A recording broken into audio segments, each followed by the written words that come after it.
So hello everyone, अपनी research aptitude की series को कंटिन्यू करते हुए आज आ गए हम एक और इम्पॉर्टेंट टॉपिक के साथ, that is sampling and it's methods. Okay, so it is another very important topic that is constantly asked in UGC NET exams, so make sure you watch this video till the end.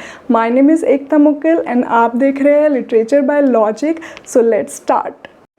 तो सबसे पहले हम अपने इस word sampling का meaning समझते हैं. देखो, सैम्पलिंग वर्ड किससे बना है? सैंपल से. किस चीज़ का सैंपल? भाई डिपेंडेंट वेरिएबल का सैंपल. आपको याद होगा वेरिएबल की क्लास में कि हम रिसर्च ना वेरिएबल्स के ऊपर करते हैं, राइट. उसमें एक इंडिपेंडेंट वेरिएबल होता है और डिपेंडेंट वेरिएबल होता है. तो डिपेंडेंट वेरिएबल जो होता है उसके ऊपर असर देखने को मिलता है.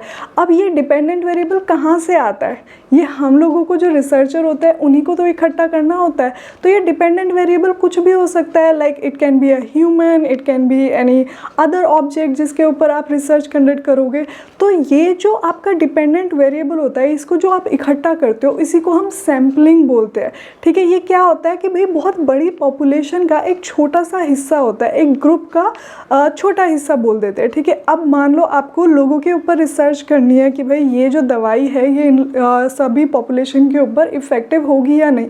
अब ये तो पॉसिबल नहीं है कि आप पूरी की पूरी इंडिया की पॉपुलेशन के ऊपर या फिर पूरी वर्ल्ड की पॉपुलेशन के ऊपर ही रिसर्च कंडक्ट करो, वो पॉसिबल ही नहीं है. तो आप क्या करोगे? आप कुछ ग्रुप ऑफ पीपल लोगे और उनके ऊपर रिसर्च कंडक्ट करोगे. तो इसी प्रोसेस को हम सैम्पलिंग बोलते हैं.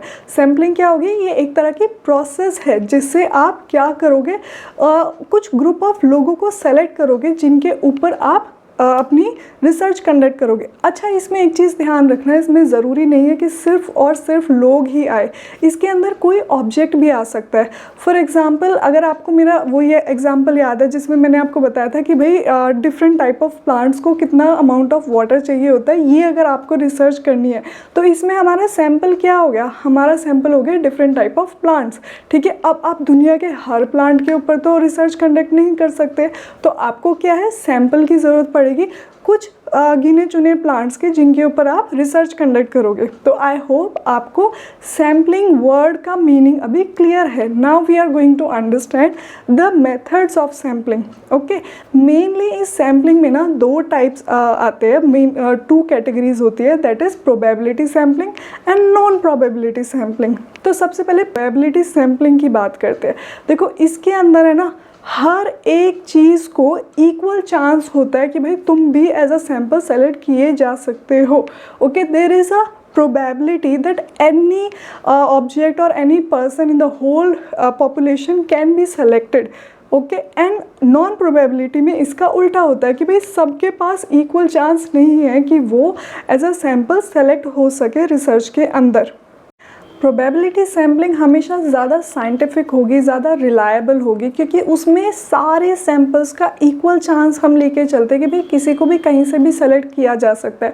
बट नॉन प्रोबेबिलिटी सैम्पलिंग में ऐसा नहीं होता. उसमें जो है रिसर्चर की बायसनेस कई बार आ जाती है. उसने किस अपने कन्वीनियंस के हिसाब से जो है चयन किया है, सैम्पलिंग करी है, राइट. तो उसको हम बहुत ज़्यादा रिलायबल या साइंटिफिक नहीं बोल सकते. उसमें कहीं ना कहीं रिसर्चर की जजमेंट में हम कुछ ना कुछ कमी बता सकते हैं, राइट. अब इन probability and non probability sampling के भी सब टाइप्स होते हैं. Now we are going to talk about them.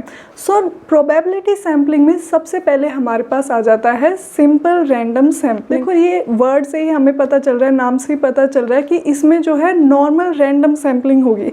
मान लो आपके पास पॉपुलेशन है ऑफ 100 पीपल. ठीक है, अभी हम इतनी बड़ी पॉपुलेशन को अपने सामने ना रख के छोटी सी पॉपुलेशन ले लेते हैं.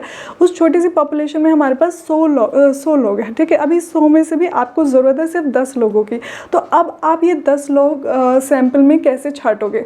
आपने क्या किया, सभी लोगों को एक एक नंबर दे दिया और सबके नाम की चिट एक बॉक्स में डाल दी और उसमें से रैंडमली 10 चिट निकाल ली. ठीक है, और उस 10 चिट के जो भी लोग होंगे उन सबको आप बुलाओगे और उनके ऊपर रिसर्च करोगे. तो ये क्या हो गया भाई? बिल्कुल प्लेन आपने रैंडमनेस रखी है कि कहीं पे भी कुछ भी मैंने भेदभाव नहीं किया है, एकदम सबको सेलेक्ट होने का इक्वल चांस था उसमें, राइट। तो ये हो गया हमारा सिंपल रैंडम सैम्पलिंग, ठीक है। अब इसी में अगर मान लो आप थोड़ा सा सिस्टम ऐड कर दो, जिसमें कि आप क्या करो, सब नंबर्स में भी ये बोल दो कि भाई जो सबसे पहला नंबर मेरे पास आएगा उसके बाद मैं हर दूसरे नंबर को सेलेक्ट करूँगा।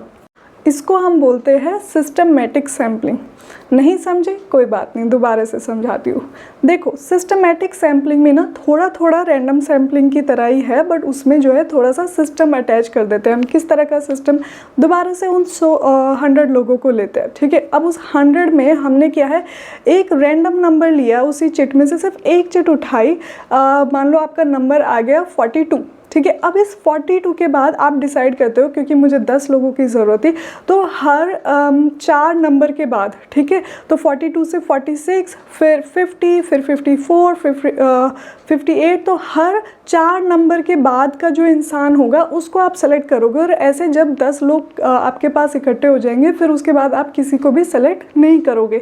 तो इसमें क्या है, आपने एक सिस्टम अटैच कर दिया, एक पैटर्न अटैच कर दिया, ठीक है। तो इसी को हम बोलते हैं सिस्टमैटिक सैम्पलिंग, जिसमें जो है लोग किस बेसिस पे सेलेक्ट हो रहे हैं कि उनका जो नंबर है फिर वो किस गैप के बाद आता है। तो वो आप अपने आप से डिसाइड कर लोगे कि भाई कौन सा रैंडम नंबर आएगा और कौन सा आप डिवीजन रखोगे उनके बीच में, कि कितना गैप रखोगे जिससे कि नेक्स्ट इंसान सेलेक्ट हो सके। इसमें सारे लोग चिट बेसिस पे सेलेक्ट नहीं हो रहे, बट स्टिल इसमें भी सबका इक्वल सिलेक्शन का चांस होता है।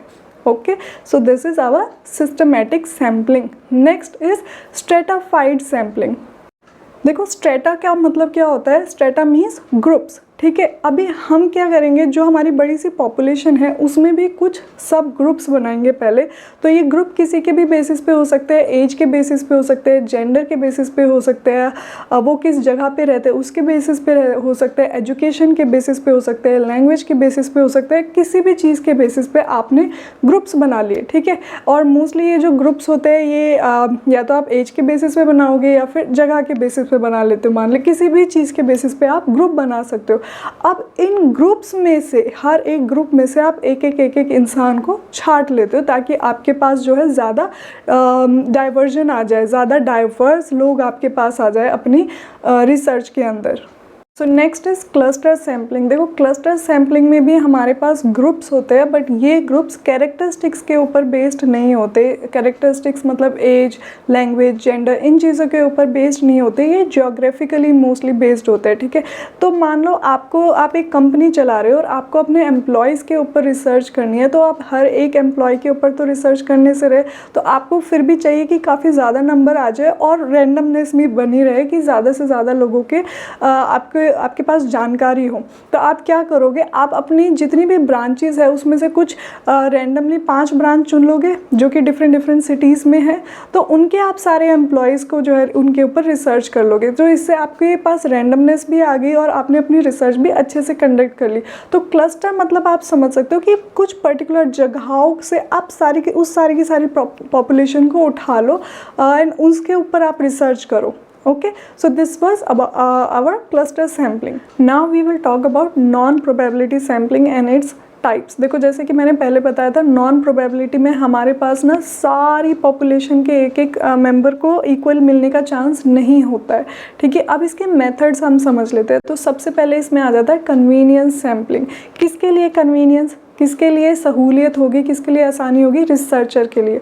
तो जो रिसर्चर है उससे मान लो लोगों के ऊपर रिसर्च करनी है, या फिर एक टीचर है उसे रिसर्च करनी है, तो वो टीचर क्या करेगा, अपने ही स्टूडेंट्स के पास जाके उन्हीं के ऊपर रिसर्च कंडक्ट कर लेगा, इंस्टेड ऑफ नोइंग कि मेरे पूरे देश में जितने भी स्टूडेंट्स हैं वो सभी इस चीज़ के ऊपर कैसे रिएक्ट करेंगे। तो उसने क्या देखा, अपनी सहूलियत देखी कि भाई मुझे सबसे ज़्यादा ईजिली एक्सेसिबल कौन है, मेरे खुद के स्टूडेंट्स मुझे ईजिली मिल जाएंगे, तो मैं इनके ऊपर ही रिसर्च कर लेती हूँ। अब वो रिसर्च कितनी वैलिड है, क्या वो किसी और कोने के किसी और बच्चे के ऊपर भी उसी हिसाब से काम करेगी या नहीं, ये चीज़ हम गारंटी से नहीं कह सकते। तभी मैंने आपको स्टार्टिंग में बताया था कि ज़्यादा साइंटिफिक और रिलायबल हमारी प्रोबेबिलिटी सैम्पलिंग होगी, ओके, ना कि नॉन प्रोबेबिलिटी। तो नॉन प्रोबेबिलिटी के अंदर जितने भी टाइप्स आएंगे ना, मेथड्स आएंगे, समझ जाना उनमें कहीं ना कहीं कुछ ना कुछ कमी है, तो वो सैम्पलिंग एरर्स ज़्यादा जनरेट कर सकते हैं, ठीक है।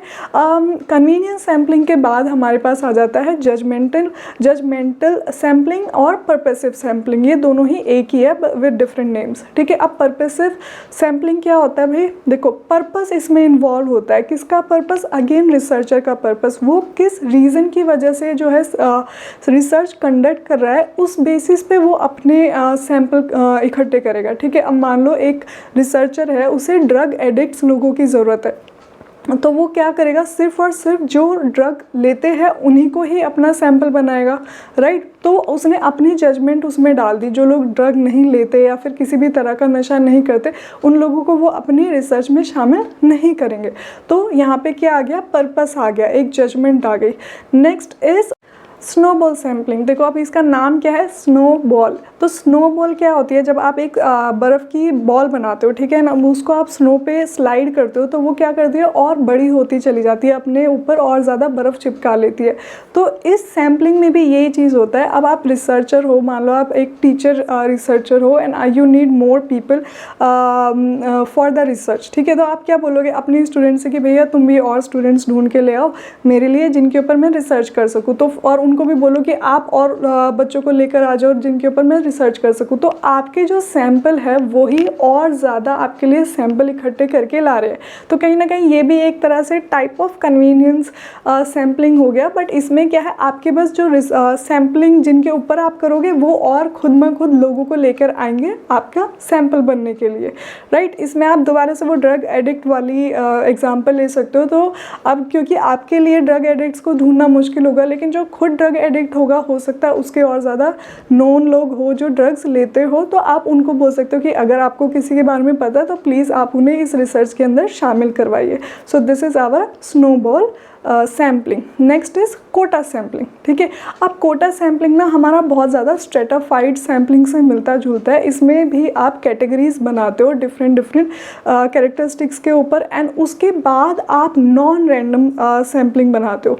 मान लो आपने जो है कैरेक्टरिस्टिक्स उठाई, एज ले लिया, और उसमें एज में भी आपने ले लिया एजेड फीमेल्स, ठीक है। अब फीमेल्स में भी आपने ले लिया एजुकेटेड फीमेल्स, ठीक है। अब इसमें उस एजुकेटेड फीमेल्स में भी आपने ले लिया कि भाई पीएचडी वाला जो फीमेल्स है मुझे तो वही चाहिए। तो आपने सब कैटेगरीज बनाते बनाते आपको 50 फीमेल्स चाहिए थी, तो आपने उनको एक तरह से कोटा दे दिया कि भाई तुम्हारे पास कंडीशन है कि जब तुम इस चीज़ में लास्ट में यहाँ पे टिक करोगे तो ही आप मेरी सैम्पलिंग का हिस्सा बन सकते हो, मेरी रिसर्च का हिस्सा बन सकते हो। So this is our quota sampling. Now we have reached the end of this video. I hope you have understood all the different methods of sampling, and if you have any doubt please ask me in the comment section. And अगर आपको ये video अच्छी लगी हो तो please do give me a like and subscribe this channel, okay. आपके subscribe करने से मुझे बहुत मोटिवेशन मिलती है।